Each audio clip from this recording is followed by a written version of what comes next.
Hey guys, let's fix this issue quickly and effectively. In the first step, we need to go to search bar, type here cmd, and simply on the command prompt right click on it and select run as administrator. Select S. Once we are here, we need to execute the commands. So type all these commands carefully and hit enter to execute them. Type in net sh winsock reset and hit enter.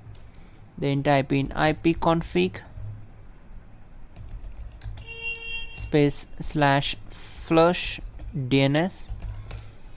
Then type in ipconfig space /renew, and in the last command type in net sh ip reset and hit enter. Once done, type exit,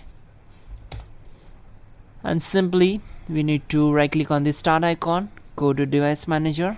Okay, my bad. Simply go to the device manager, then expand network adapters, right click on to the particular device, open properties, go to drivers tab, click on update driver and simply select the first option, and the best drivers will be installed automatically.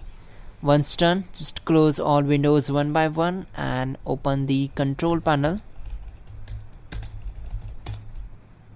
Now we need to select view by as a category. If you selected large icons, then change it to category. Then click on network and internet, select network and sharing center, then open your connection, click on properties, select internet protocol version 4, that is IPv4.